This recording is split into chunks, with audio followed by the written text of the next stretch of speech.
ሃይማኖተኛ ሆነን እንሰክራለን፣ ሃይማኖተኛ ሆነን እንዘፍናለን፣ ሃይማኖተኛ ሆነን ዘማን እንሆናለን፣ ሃይማኖተኛ ሆነን እንጋደላለን፣ ደም እናፈሳለን፣ ፍርድ እናጓድላለን፣ ድሃን በድላለን። እኛ እናዛለን እንጂ ራሳችን አንሰራም፣ እናሻግራለን እንጂ እኛ አንሻገርም። ጾሙ እንላለን እንጂ አንጾምም፣ በጎ አድርጉ እንላለን እንጂ አናደርግም። ብዙ ሰው መካሪ ነው። ምክር ብትዩ ከህፃን ጀምሮ ይመክርሻል። ግን ያንን የሚመክረውን ምክር ሰው ይኖረዋል ወይ ነው። እዚህ ላይ በተሰቀለበት ሰዓት ከ6 ሰዓት እስከ 9 ሰዓት ጨለማ ሆኖ ነበር። ለምን ግዑዛን የአምላካችንን ገላ እናሳይም በማለታቸው ነው። ለዚህ ነው ቅዱስ ሥጋውን ክቡር ደሙን ስንቀበል አፋችንን በመሐረብ ወይ በነጠላ የምንሸፍነው የፈጣሪያችንን ሥጋ እናሳይም ብለን ነው እንጂ ጉንፋን ይዞን አይደለም። ዓለም በዶሮ ደም አልዳለም። ዓለም በቅርጫ አልዳለም። ዓለም በበሬ አልዳለም። ሊያስጨንቀው የሚገባ የምግብ ጉዳይ አይደለም። ሊያስጨንቀው የሚገባ የህይወት ጉዳይ ነው። ብዙ ጊዜ እላለሁ ቅበላ ነው በቀላ እላለሁ እና ጾሙ ሲገባ አላስገባ ሲወጣ አላስወጣ እያልን የተጨነቅን ብዙ ሰዎች አለን። ጾሙ ተፈታ ማለት ኃጢአት ተፈታ ማለት ነው። በተለይ እኛ ክርስቲያኖች በዓላት በመጡ ቁጥር እግዚአብሔርን እጥፉን እያሳዘን ነው፣ እየሰቀልነው ነው፣ አሁንም እየገረፍነው ነው፣ በኃጢአት እየገረፍነው ነው፣ በበደል እየቸነከርነው ነው። አሁንም መራራ ሐሞትን ክፋትን እያጠጣነው ነው። ቂምን አርግዘን በቀልን ተንተርሰን ያለ ነው። እርቅ የለም፣ ሰላም የለም፣ አንድነት የለም እና ዕለተ ዓርብን ዘንግተነዋል። የክርስቶስ የከፈለልንን ዋጋ ዘንግተነዋል። የክርስቶስ ሰላም ለሀገራችን፣ ቸርነቱ ለህዝባችን ይሁን። እንደምን ሰንብታችኋል? ይህ ደረጀ ዘወይንዬ ሚዲያ ነው። በሚዲያችን ሀገራዊ፣ ታሪካዊ፣ ሃይማኖታዊ፣ ባህላዊ፣ ወቅታዊ ጉዳዮችና ሌሎችም ይቀርባሉ። አብራችሁን በመሆናችሁ ታተርፋላችሁ። ለሌሎች በማካፈል ቤተሰባዊነትን ያጠናክሩ። መልካም ቆይታ ይሁንላችሁ። ሰላም ጤና ይስጥልኝ። ውድ የደረጀ ዘወይንዬ ሚዲያ ተከታታዮች እንዴት ከርማችኋል? ዛሬ ደግሞ ከመምህር ደረጀ ዘወይንዬ ጋር ስለ ህማማት ቆይታ እናደርጋለን። እንኳን ደህና መጣ መምህር። እንኳን ሰላም ቆየሽን። እግዚአብሔር ይመስገን። እንግዲህ አንዳንድ ነገሮች እናነሳለን። ህማማት ምንድን ነው? እንደገና ደግሞ የህማማት ሳምንት ነው እና ያለ ነው ትርጉሙን ብትነግረን። መልካም። እንግዲህ አሁን ያለንበት ወቅት ሰሙነ ህማማት የሚል ነው የሚታየው። ሰሙነ ህማማት ማለት ሀመ ታመመ ከሚል ነው። ሰሙነ ደግሞ ሳምንት ወይንም 8 ከሚል ነው እና እነዚህ የህማማት ወቅት የሆኑ ናቸው። የህማማት ጊዜ የሆኑ ናቸው። የዓመተ ፍዳ የዓመተ ኩነኔ ምሳሌ የሆኑ ናቸው እና ስርዓቶቹ በራሱ ጥብቅ የሆኑበት ወቅት ነው። አይማተብም። ምክንያቱም ይሁዳ አምላካችን መድኃኒታችን ኢየሱስ ክርስቶስን በመሳም አሳልፎ ስለሰጠ መሳሳም የሌለበት ስግደት እና እንባ የሚበዛበት ምግብ እንኳን እጅግ በጣም ጥቂት የሆነ ቢቻል በጥራጥሬ በቀን አንዴ የሚችልም እያከፈለ የሚቆይበት ወቅት ነውና በጣም የኢየሱስ ክርስቶስን መንገላታቱን መከራ ማየቱን የምናስብበት ወቅት ነው።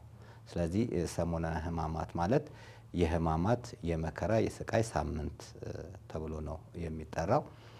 የየቀኑም ደግሞ ትርጓሜ ያለ ሰኒ ወይንም ሰኞ ተብሎ ይጠራል። ይሄ እንግዲህ ህማማት ገባ የምንለው ከሆሳዕና ከ6 ሰዓት በኋላ ያለው ነው እና እነዚህን ሰዓቶች ሆሳዕና ማለት መድኃኒት ማለት ነው። በእግዚአብሔር ስም የሚመጣ ምስጉን ነው የሚለውን ቃል በመያዝ የዘንባባ ዝንጣፊ ያደርገው ልብሳቸውን ሁሉ አንጥፈው ከቤተ ፋጌ አህዮች መጥተው ወደ ኢየሩሳሌም የገባበት ቀን የሚታሰብበት ማለት ነው። ከሱ ከ6 ሰዓት በኋላ ሰሙነ ህማማት ተብሎ የሚታሰበው ወቅት ነውና ሰኒ ወይንም ሰኞ ተብሎ የሚጠራበት አንጾተ ቤተ መቅደስ ወይንም ቤተ መቅደስን ያነጻበት ወይንም ሌላው ደግሞ መርገመ በለስ ተብሎ የሚጠራበት ነው። አንጾተ ቤተ ክርስቲያን ወይንም ቤተ መቅደስን ያነጻበት ወደ ቤተ መቅደስ መጥቶ ቤቴ የሌቦች ዋሻ መነገጃ መሆን የለበትም ብሎ ገበታውን የገለበጠበት፣ ሻጭ ለዋጮችን ያባረረበት፣ ጅራፍ ገርፎ ያስወገደበት ቀን ነውና ይሄ ሰኞ ቀን በዛ መልኩ ይታሰባል። አንድም ከቢታንያ በሚመጡበት ሰዓት ተራበ ይላል። በለሷ ሰፋፊ ቅጠል አላት። እሷን አይቶ ፍሬ አላገኝባትም እና በለሷን ረገማት። ስለዚህ መርገመ በለስ ተብሎ የሚጠራበት ነው። ያ በለስ እና ማን ነው የተረገመችዋ በለስ እንግዲህ የሕዝበ እስራኤል ምሳሌ ነው። ፍሬው ደግሞ የሃይማኖትና የምግባር ምሳሌ ነው። ብዙዎቻችን መልካም ስምን ይዘን ነገር ግን መልካም ሃይማኖትን ይዘን ፍሬ ያልተገኘብን ሰዎች አለን። መጽሐፍ እንደሚለው እምነት አለኝ ብንል ስራ ከሌለ ይጠቅመናልን? ከነፍስ የተለየች ስጋ እንደሞተች ሁሉ ከምግባር የተለየ እምነት በራሱ የሞተ ነው ይላል ቅዱስ ያዕቆብና ሃይማኖታችን ትክክለኛ ሆኖ የምንሰራው ስራ እጅግ በጣም ጥሩ ያልሆነ ነው። ሃይማኖተኛ ሆነን እንሰክራለን፣ ሃይማኖተኛ ሆነን እንዘፍናለን፣ ሃይማኖተኛ ሆነን ዘማ እንሆናለን፣ ሃይማኖተኛ ሆነን እንጋደላለን፣ እንደምናፈሳለን፣ ፍርድ እናጓድላለን፣ ድሃ እንበድላለን፣ ሰነድ እንሰርዛለን፣ እንደልዛለን እና እንደ በለሷ ፍሬ የለንም። ስለዚህ ያቺ የተረገመችው በለስ ፍሬ አልባዋ ደርቃለች እና እኛም ህይወታችን በእንደዚህ አይነት መልኩ ደርቋል። ለምን? ኢየሱስ ክርስቶስ ከኛ መልካም ፍሬን አላገኘም። መልካም ምግባርን የመንፈስ ፍሬ ብሎ ገላትያ 5 ላይ ቅዱስ ጳውሎስ የዘረዘራቸውን ትዕግስት፣ ሰላም፣ አንድነት፣ ፍቅር፣ በጎነትን ከኛ ላይ ማግኘት አልተቻለምና የእርሱ ምሳሌ ነው ሰኞ። ማክሰኞ ወይንም ደግሞ ሰሉስ የሚባለው ማክሰኞ ወይንም ማግስት ሰኞ በልማድ ነው ማክሰኞ የተባለው እንጂ ማግስት ሰኞ የሰኞ ማግስት ማለት ነው እና እርሱ ደግሞ የሚታሰብበት የጥያቄና የመልስ ወይንም የትምህርት ቀን ተብሎ የጥያቄና የትምህርት ቀን ተብሎ ይጠራል። ይኸው ምንድነው እንግዲህ በማግስቱ ኢየሱስ ክርስቶስን ጠይቀውት ነበር። ፈሪሳውያን፣ ካህናቶች፣ ሌሎችም ይጠይቁት ነበር እና ጥያቄያቸው ምንድነው? አንተ በማን ስልጣን ይሄን የምታደርገው ወይስ ስልጣን ተሰጥቷልን ብሎ ጥያቄ ያቀረቡለት። እርሱም ጥያቄያቸውን በጥያቄ ነበር የመለሰው። የዮሐንስ ጥምቀት ከሰማይ ናት ወይስ ከምድር ብሎ ጠየቃቸው። ከምድር ካሉ እንግዲህ ዮሐንስ ጋር ሊቃወሙ ነው። ከሰማይ ካሉ ለምን አልተቀበላቸውም ሊባሉ ነው እና መመለስ አልቻሉም። እሱም አልነገራቸውም። ስለዚህ የጥያቄና መልስ ወይንም የጥያቄና የትምህርት ቀን ተብሎ የሚጠራ ማለት ነው። ረቡዕ ደግሞ ምክረ አይሁድ ይባላል። አይሁዳውያን ኢየሱስ ክርስቶስን ለመግደል ባሰቡበት ሰዓት ከይሁዳ ጋር የተመካከሩበት አሳልፎ እንደሚሰጣቸው ቃል የገባበት በ30 ዲናር አሳልፎ እንደሚሰጥ የተስማሙበት ቀን ነውና ምክረ አይሁድ። ለዚህ ነው ጾመ ድህነት ላይ ረቡዕ ምክረ አይሁድ፣ አርብ ስቅላቱ ስለሆነ ጾመ ድህነት ብለን አርብ ሮብ የምንጾመው ማለት ነውና ከመሞቱ በፊት መክረውበት ስለነበረ ነውና ምክረ አይሁድ ተብሎ የሚጠራበት ቀን ነው። ዕለተ ሐሙስን ስንመለከት ደግሞ ሐሙስ ሐምሰ ወይንም አምስተኛ ተብሎ የሚጠራ ነው። ዕለተ ሐሙስን ስናይ ጸሎተ ሐሙስ ተብሎ የሚጠራ ነው።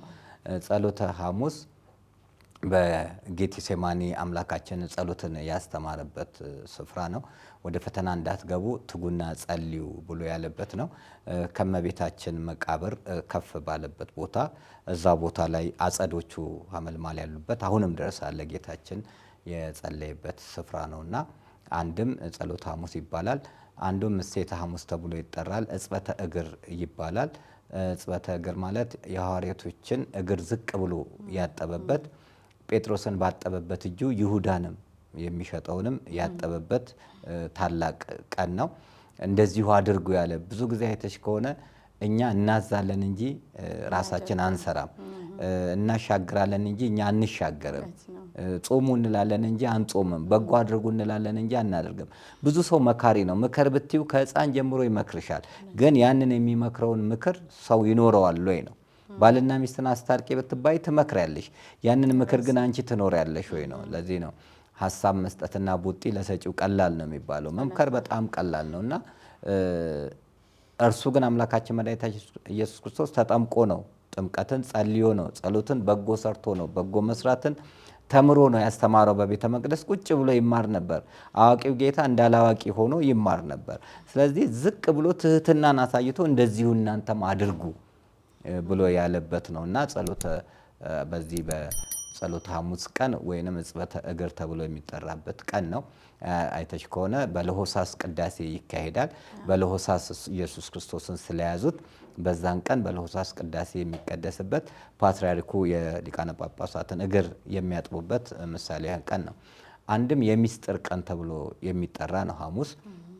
ቅዱስ ሥጋውንና ክቡር ደሙን የፈተተበት የሰጠበት ቀን ነው። ይህ ስለ አዲስ ኪዳን የሚፈሰው ደሜ ነው፣ ይህ ሥጋዬ ነው ብሎ ያለ ነው። ለዚህ ነው ቅዱስ ዮሐንስ ወልደ ነጎድጓድ በዮሐንስ ወንጌል ምዕራፍ 6 ቁጥር 58 ላይ ሲጽፍ ሥጋዬን የበላ ደሜን የጠጣ የዘላለም ሕይወት አለው፣ ሥጋዬን ያልበላ ደሜን ያልጠጣ የዘላለም ሕይወት የለውም ያለውና ሥጋው ደሙን የፈተተበት ያቆረበበት ታላቅ ቀን ነው። ስለዚህ ስዕላቶቹን ራሱ ይሄን የምሴተ ሐሙስን ስዕላቱን ስናደርግ በጣም ልንጠነቀቅ ብፌ የሚመስል ስዕል አለና በጣም ልንጠነቀቅ ሐዋርያቶች ላይ አክሊል የማይኖረው የይሁዳ ብቻ ነው የብርሃን አክሊል፣ ሌሎቹ ላይ የብርሃን አክሊል ሊኖር የሚገባ ነውና ከአንድ ጽዋ ከአንድ ህብስት ነውና ያንን ጥንቃቄ ሊደረግበት ይገባል። ብዙ ጊዜ ስዕላቶቻችን መስመር እየሳቱ ትርጉም አልባ እየሆኑ ናቸውና ስለዚህ ይህ ቀን የሚስጥር ቀን ተብሎ የሚጠራበት ቀን ነው። ከዛ የምንሄደው እንግዲህ ዕለተ አርብ ነው። ዕለተ አርብ ላይ ፍኖተ መስቀልና ተአምራቱንም በዛው አያይዘው እንግዲህ ከባዱ ቀን ዕለተ አርብ ነው። የድህነታችን ቀን ዕለተ አርብ ነው።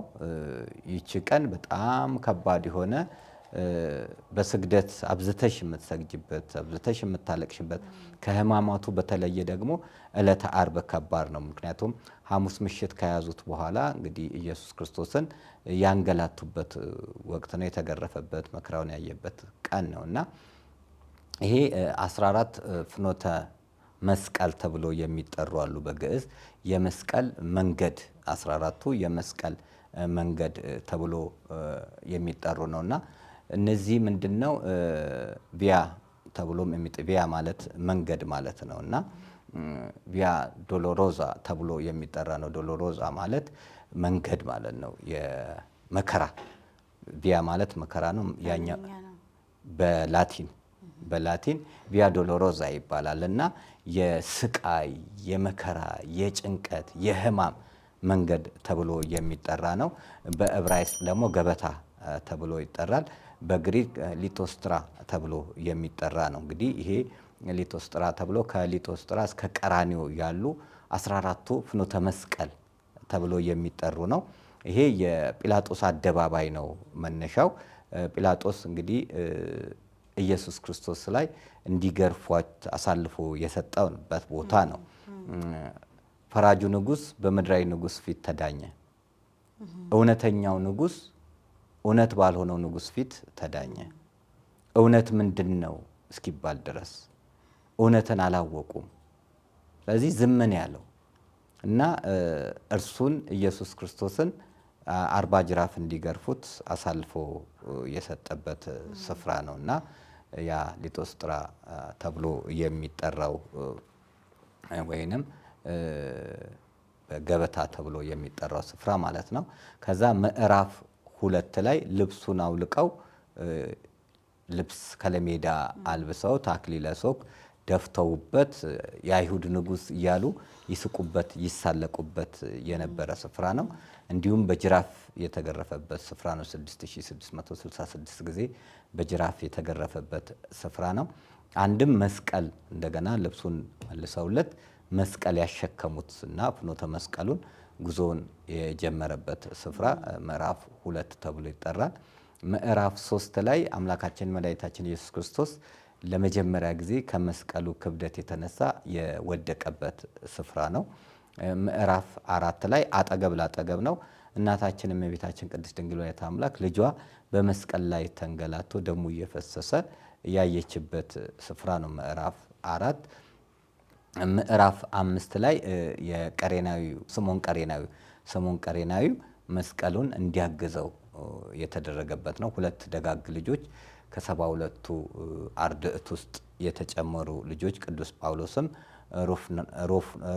ሩፎን የተባለ ልጁን መልእክት ሲጽፍ ለሮሜ ሰላም እንዲሉ ያዘዘበት ነውና አንደኛው ደግሞ አሌክሳንድሮስ የተባለ ልጁ አለ። የ2 ልጆች አባት ገበሬውን ነው መስቀል አሸክመው እንዲያግዘው የተደረገበት ስፍራ። እንግዲህ ይሄ ስምዖን ቀሬናዊው በረከትም አግኝቷል። የኢየሱስ ክርስቶስን መስቀል በመሸከሙ በረከትን ያገኘበት ስፍራ ነው። ምዕራፍ 6 ስንመለከት ቬሮኒካ፣ ቬሮ ማለት ትክክለኛ፣ ኒካ ማለት ምስል ማለት ነው። በላቲን ትክክለኛ ምስል የያዘችው ቬሮኒካ ወይንም ክላውዲያ ተብላ የምትጠራ የጲላጦስ ሚስት በህልሟ ያየችው አስፈሪ እንደሆነ መልእክት የላከችበት ዲዳ የነበሩ ልጆቿ የተናገሩ ናቸው። አንድም 12 ዓመት ደም ሲፈሳት የነበረች ሴት ናት የሚሉ አሉ። ግን ቬሮኒካ ሻሹን ሰታ ፊቱን ላቦቱን ስታብሰው ከላቦቱ ላይ ትክክለኛው ምስል ስለተገኘ ነው ቬሮኒካ የሚል ስም የተሰጠው ማለት ነው። እና 6ኛ ምዕራፍ ላይ ቅድስት ሀገር ኢየሩሳሌም የምናገኘው እሱ ነው። 7ኛው ለሁለተኛ ጊዜ መስቀል ተሸክሞ የወደቀበት ስፍራ ነው። 8ኛው የኢየሩሳሌም ሴቶች ሲያለቅሱ እናንተ የኢየሩሳሌም ቆነጃጅት ስለ ራሳችሁና ስለ ልጆቻችሁ አልቅሱ፣ የማያጠቡ ጡቶች ብፁዓን ናቸው የምትሉበት ቀን ይመጣልና ብሎ የተናገረበት ቦታ ነው። ምዕራፍ 9 ወደ ቀራንዮ መሄጃ አካባቢ ላይ ለ3ኛ ጊዜ መስቀሉን ተሸክሞ የወደቀበት ነው። ምዕራፍ 10 ላይ ልብሱን አውልቀው እጣ ተጣጥለው አንድ ወጥ ልብስ ስለሆነ እጣ የተጣጣሉበት ስፍራ ነው። ልክ በሩ ላይ የተጣጣሉት። ከዛ ወደ ውስጥ ነው የምትገቢው። ወደ ውስጥ እንደገባሽ በቀኝ በኩል ላይ የተቸነከረበት ስፍራ ታያለሽ። ምዕራፍ 11 ላይ ሳዶር፣ አላዶር፣ ዳናት፣ አዴራ፣ ሮዳስ በሚባሉ 5ቱ ቅንዋተ መስቀል ነው የተቸነከረው። ሳዶር በቀኝ እጁ ነው። አላዶር ደግሞ ግራ እጁን ነው። ሳዶር አላዶር። ዳናት ደግሞ ሁለት እግሩን አንድ ላይ፣ ሁለት እግር ለየብቻ አይደለም፣ ሁለት እግር አንዱ ላይ አነባብሮ ዳናት። አዴራ ደግሞ መሀል ልቡን የቸነከሩበት ነው። ሮዳስ ደግሞ ደረቱን የተቸነከረበት። እነዚህ 5ቱ ቅንዋተ መስቀል የተቸነከረበት 5ቱ ችንካሮች ነው። እንግዲህ በሕይወት እያለ ነው ይሄ ሁሉ ችንካር ያንን መስቀል ተሸክሞ እዛ መስቀል ላይ እንደገና በሚስማር ሲቸነክሩት የነበረውና እሱ እንግዲህ 11ኛ ምዕራፍ ነው። 12ኛ ምዕራፍ የተሰቀለበት ነው። በወንበዴዎችና በወንበዴዎች መካከል ሆኖ የተቸነከረበት ስፍራ ነው። እዚህ ላይ በተሰቀለበት ሰዓት ከ6 ሰዓት እስከ 9 ሰዓት ጨለማ ሆኖ ነበር እና ለምን ግዑዛን የአምላካችንን ገላ አናሳይም በማለታቸው ነው። ለዚህ ነው ቅዱስ ሥጋውን ክቡር ደሙን ስንቀበል አፋችንን በመሐረብ ወይ በነጠላ የምንሸፍነው የፈጣሪያችንን ሥጋ አናሳይም ብለን ነው እንጂ ጉንፋን ይዞን አይደለም። ስርዓተ ቤተክርስቲያን የሆነው ለዛ ነው። እንግዲህ እዚህም ላይ ድንቅ ተአምራቶች የታዩበት ነው። 7 ተአምራቶች ታይተዋል። 7 ደግሞ አጽርሐ መስቀል የተናገረበት ነው። ተአምራቶቹ ምንድናቸው ቢባል ፀሐይ ብርሃኗን ከለከለች፣ ጨረቃ ደም ሆነች፣ ከዋክብት ረገፉ፣ ከሰማይ 3 ተአምር ታየ፣ ከምድር ደግሞ አለት ተሰነጣጠቀ፣ መቃብር ተከፈተ፣ ሙታን ተነሱ፣ መጋረጃ ለሁለት ተሰነጠቀ። እነዚህ 7 ተአምራቶች የታዩበት ቀን ነው። አንዳንዶቹ ጨለማ ሲሆን ቡና ለመለመ የሚሉ አሉ። ይሄ ፍጹም ባልቴት ነው፣ ተረተ ባልቴት የሆነ ነው እንጂ በዛ ሰዓት ጨለማ ነው። ማንን ማየት የሚያይበት ነገር አይደለም። ሌላው 7ቱ አጽርሐ መስቀል የሚለው ኤሎሄ ኤሎሄ ላማ ሰበቅታኒ፣ አምላክ ሆይ አምላክ ሆይ ለምን ተውከኝ የሚለው ቃል ነው። ሁለተኛ ነፍሴን ለአደራ እሰጣለሁ ብሎ ያለበት ነው። አባት ሆይ የሚሰሩትን አያውቁምና ይቅር በላቸው ያለበት ነው። አራተኛ ደግሞ ሌሎቹ ሲሰድቡ በግራ ያለው ወንበዴም ሲናገረው በቀኝ ያለው ወንበዴ እኛስ በኃጢአታችን ነው በበደላችን ነው እዚህ መስቀል ላይ ሆነ እንኳን ዝም አትልም፣ ጌታ በመጣ ሰዓት አስበኝ ሲለው ዛሬ በገነት ከኔ ጋር ትኖራለህ ብሎ የተናገረበት ነው። እንግዲህ ነፍሴን በእጅ አደራ እሰጣለሁ ያለበት አለ። ከዛ ተጠማው ያለበት አለ። መራራ ሐሞትን ነበር ቆምጣጤ ሐሞት አድርገው ቀላቅለው የሰጡት። ከዛ እንግዲህ በመስቀል ስር ታማኝ የሆነው ዮሐንስ ወልደ ነጎድጓድ ታኦሎጎስ ወይንም አቡነ ቀለምሲስ ተብሎ የሚጠራው ወንጌልን የጻፈ መልእክታትን የጻፈ በፍጥሞ ደሴት ራእይ ያየ 70 ዘመን ፊቱ የጠቆረ የኢየሱስ ክርስቶስ ስነ ስቅለት ለመጀመሪያ ጊዜ የሳለ ቅዱስ ዮሐንስ፣ ጌታ የሚወደው ቅዱስ ዮሐንስ በመስቀል ስር ነበረና እናቱ ቅድስት ድንግል ወላዲተ አምላክን ስታለቅስ ለሌሎቹ የኢየሩሳሌም ሴቶች ለራሳችሁ አልቅሱ ያለ አምላክ ለራስሽ አልቅሽ ሳይሆን እነኋት እናትህ እነሆ ልጅሽ ብሎ ሰጠ ማለት ነው። ዮሐንስም ይዟት ወደ ቤቱ ሄደ ይላል ዮሐንስ ወንጌል ምዕራፍ 19 ቁጥር 27። ወደ ገላትያ ነው ይዟት የሄደው ቱርክ ማለት ነው። 15 ዓመት። ለዚህ ነው ዮሐንስ ከሌሎች ሐዋርያት የተለየ ሚስጥር የሚያውቀው 15 ዓመት ከሷ በተለየ መልኩ እውቀትን ከትህትናዋ ተምሯል፣ ከንግግሯ ተምሯል፣ ከተግባሯ ተምሯል፣ ከቅድስናዋ ከልዕልናዋ ስለተማረ ነውና እነኋት እናትህ እነሆ ልጅሽ ብሎ የተናገረበት ነው። በመጨረሻ ተፈጸመ ብሎ ቤዛነቱን የገለጠበት ወደ ቀኝ ያዘነበለበት እነዚህ ሰባቱ አጽርሐ መስቀል ተብሎ የሚጠሩት ናቸው ማለት ነው። እና እንግዲህ ይሄ እዛኛው ምዕራፉ ላይ የምናገኘው ነው። 12ኛው ላይ 13ኛው ላይ እንግዲህ አውርደውት በእሷ ተደግፎ ከዛ ዮሴፍና ኒቆዲሞስ የገነዙት ስፍራ ነው። የግንዘቱ ቦታ ላይ ሰው ሻሹን፣ ልብሱን፣ ቦርሳውን ያሻሻል። መሬቱ ላይ እንዲህ ጣውላ ተደርጎ ውስጥ የሚርድበት ነው። ያ ቦታ እንግዲህ ኪዳን የደረሰበት ስፍራ ነው። ቅዱስ እግዚአብሔር ቅዱስ ኃያል ቅዱስ ሕያው ዘኢይመውት ተብሎ እነ ዮሴፍና ኒቆዲሞስ ለመጀመሪያ ጊዜ ኪዳን ያደረሱት እንደምን እንደ ፍጡር ትገንዙኛላችሁ ሲላቸው እንዴት አድርገን ገንዝ ባሉበት ሰዓት ይሄንን ተናግረዋል ማለት ነው። እና ያንን ነው ኪዳን ቤተክርስቲያን ኪዳን በቀራንዮ ቅዳሴ በሲኦል የምንለው የተጀመረው ለዛ ነው። ከዛ 14ኛው ምዕራፍ ደግሞ በአዲስ መቃብር አኖሩት። እመቤታችን ቆማ ሰኔ ጎልጎታን ትጸልይበት የነበረ ስፍራ በስተግራ በኩል ወይንም ስትገቢ በስተቀኝ በኩል በአዲስ መቃብር ያኖሩበት ስፍራ ነውና ይሄ 14ቱ ፍኖተ መስቀል መስቀል ተሸክመሽ ወደ ኢየሩሳሌም ጉዞ ስትሄጂ የምታያቸው ስፍራዎች ናቸው። በገበያ መካከል አድርገሽ የምትሄጂበት ቦታ ነውና ከምዕራፍ 9 ቀጥሎ ያለው ወደ ዴር ሱልጣን ስትገቢ የምታገኘው ስፍራ ነው ማለት ነው። እና እነዚህ ናቸው ተአምራቶቹና የትርጓሜያቸው ማለት ነው። እሺ መምህር በጣም ነው የማመሰግነው። እንግዲህ ይሄ ሁሉ የተከፈለልን ለኛ ነው። እውነት ነው። እና ሕማማትን ስናሳልፍ የእሱን የተሰቃየውን ስቃይ እያሰብን ግን እኮ ሕማማትን አስበን ብቻ በቀጣይ ህይወታችን በሕማማት ሳምንት ብቻ አይደለም፣ ሁሌም ክርስቶስ ለኛ የሆነውን ያደረገውን እያሰብን በጎ ነገር እየሰራን እርስ በራሳችን እየተሳሰብን ብንኖር ሁላችንም ሰላም እንሆናለን። እና እውነት እግዚአብሔር ይስጥልኝ። እኔ በደንብ ቅዳሜ ይቀራል እንግዲህ ቅዳሜም አንዱ ቅዳም ስዑር ተብሎ ይጠራል። ቅዳም ስዑር ማለት ያው ቀዳሚት ሰንበት ተብሎ የሚጠራ የእረፍት ቀን የሚባል ነው። ታላቅ ሰንበት ተብሎ የሚጠራበት ቀን ነው። ለምን ስራ የተጀመረው እሁድ ነው። አሃደ ጀመረ የተባለው በሰባተኛው ቀን ደግሞ አረፈ ነው። ሰንበተ አይሁድ ተብሎ የሚጠራበት ታላቅ ቀን ነው። እነሱ እንደውም አይሁዳውያን ሊፍት እንኳን በእጃቸው ስለማይነኩ ሊፍቱ በየደረጃው በየእንትኑ በየፎቁ እየቆመ ነው የሚሄደው። አንደኛው ፎቅ ላይ ሁለተኛ ፎቅ ላይ እነሱ ስለማይነኩ ራሱ ይዘጋል፣ ራሱ ይከፍታል። በዚህ ሰባት የነሱ ሸባት በገባበት ቀን ከአርብ ምሽት ጀምሮ እንደዛ የሚሆንበት ነውና ያ ቀን እንግዲህ ገብረ ሰላም ተብሎም የሚጠራበት ነው። በመስቀሉ ሰላምን አደረገ ብለው አባቶቻችን የሚጸልዩበትና ቄጤማ የሚታደልበት ቀን ነው። ቄጤማውም ከኖህ ጋር የሚያያዝ ነው። የጥፋት ውሃ ማብቂያው ምሳሌ እንዲሆን እርግቧ ቄጤማውን ይዛ ስለመጣች ምስራች ነው፣ ሰላም መጥቷል፣ በረከት መጥቷል፣ እርቅ መጥቷል ብላ እንዳለች አባቶቻችን ከሕማም በኋላ ደስታ አለ፣ ሰላም አለ፣ ፍቅር አለ፣ አንድነት አለ፣ ዋጋ ተከፍሏል ብለው ከዓመተ ፍዳ ከዓመተ ኩነኔ ከጨለማ መውጫችን ነው ብለው ያንን ቄጤማ የሚያድሉበት ቀን ነው። ቅዳም ስዑር አይበላም፣ በዛን ቀን ይጾማል።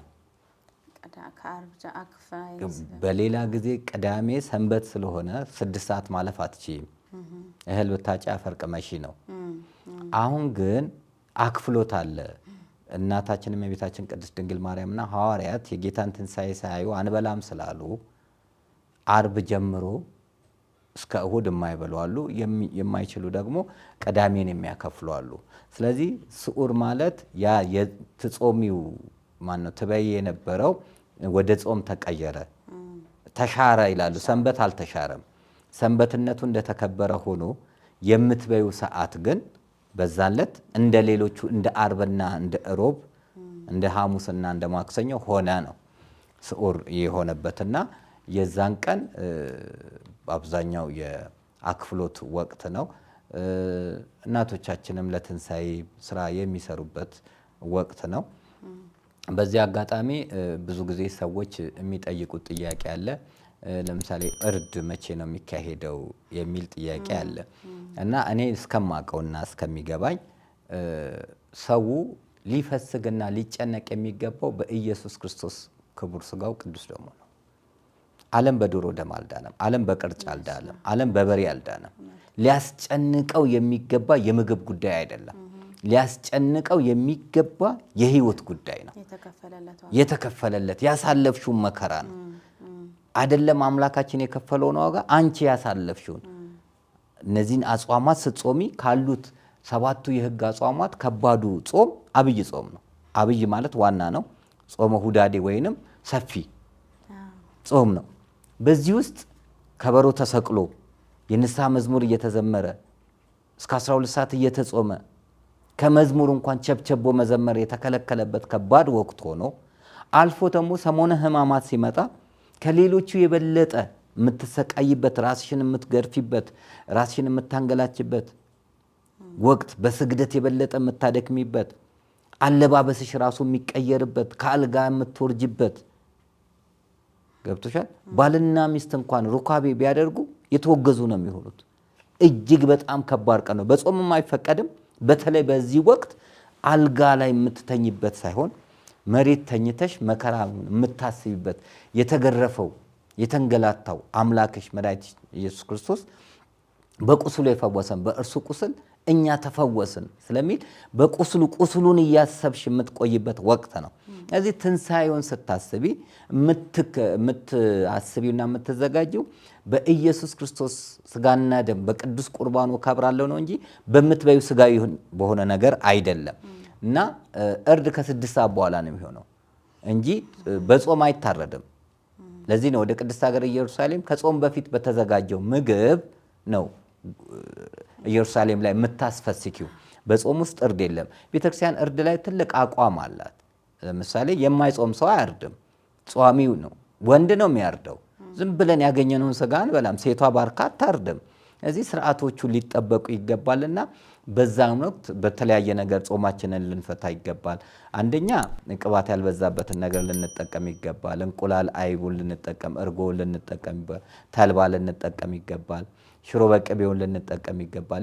ሌሎች ነገሮችን ልንጠቀም ይገባል እንጂ ከጾም በፊት አንዳንዱ አርዶ አወራርዶ ዶሮውን ሰርቶ ወደ ቅዳሴ የሚገባበት ሁኔታ አለና እኔ በማቀው ነገር ከአባቶቼ አልበልጥም። በማቀው ነገር ግን ጾም መታረድ ያለበት ከ6 ሰዓት በኋላ ነውና ትልቁ የምንፈስከው ክርስቶስ ተንሥአ እሙታን ብለን የምናውጀው መከራውን አይተን ስቃዩን አይተን ከዛ በቅዱስ ቁርባኑ ስንታተም ነው ክርስትናችን ፍሬ ያለው የሚሆነውና ስለምንበላው ምግብ ሳይሆን ስለምንበላው ስለ ቀራኒው አማናዊ በግ ነው ልንጨነቅ የሚገባው።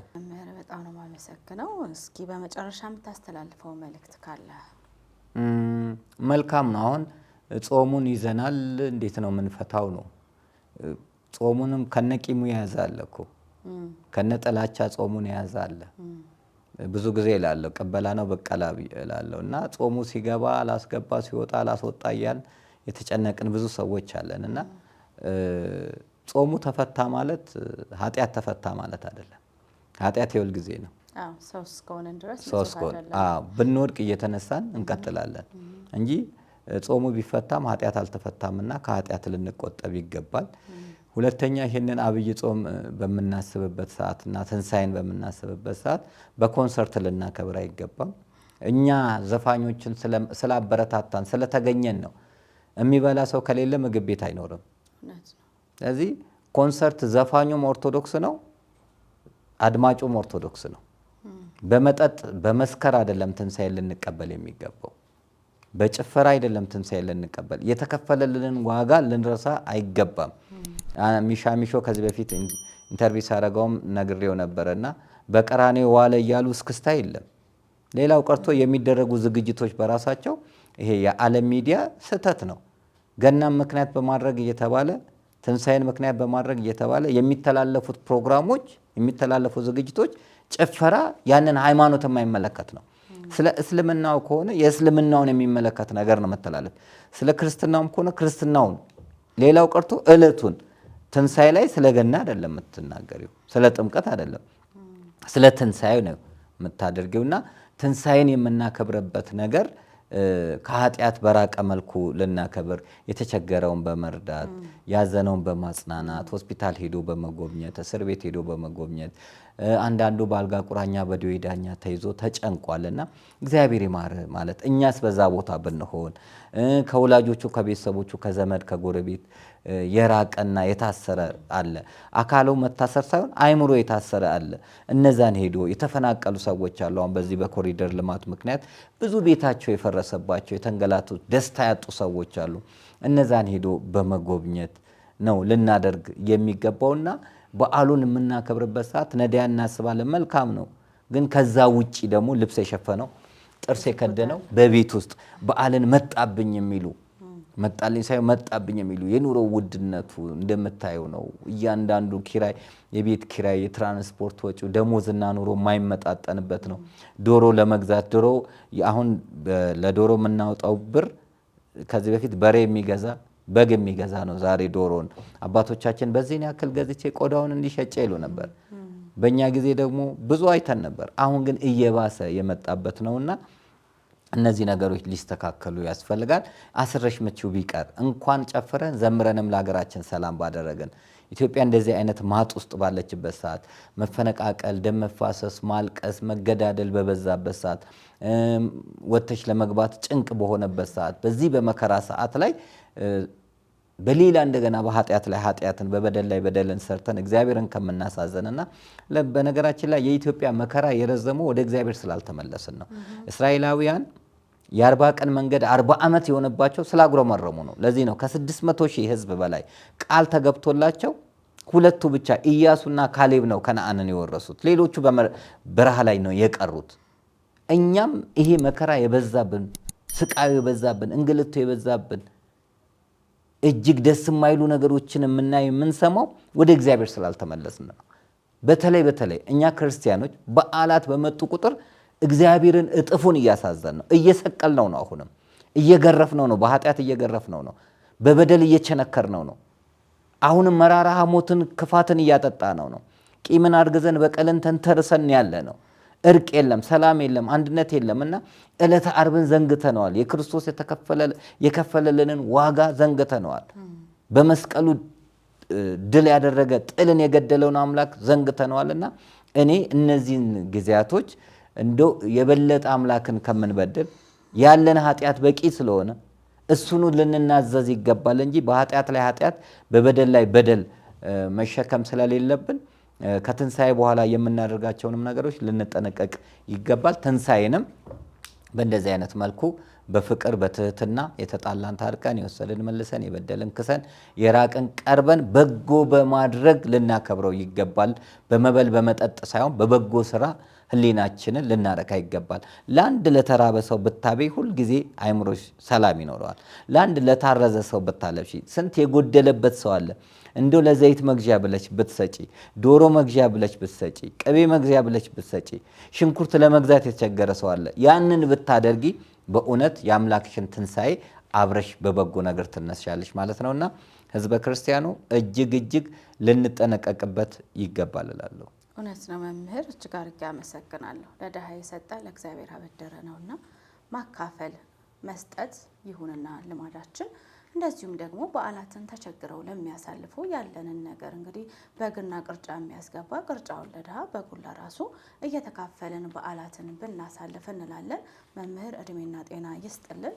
ውድ ተከታታዮቻችን እንግዲህ ቆይታችን ይህን ይመስል ነበረ። አብራችሁን ስለነበራችሁ እጅግ እያመሰገንኩኝ ሰብስክራይብ፣ ሼር እንደዚሁም ደግሞ ሀሳባችሁን እየጻፋችሁልን ከኛ ጋር እንድትሆኑ በአክብሮት ጋብዛለሁ። ሰላም ቆዩ። እኛ በትላንትናና በነገ መካከል ያለን ዛሬ ነን። ዛሬ ላይ ሆነን ነገን በበጎ ነገር እንገንባ። ነገ አዲስ ቀን ነው፣ ቀኑም ደግሞ ደስ ይላል። ደረጀ ዘወይንዬ ሚዲያ ኢትዮጵያዊ ማንነት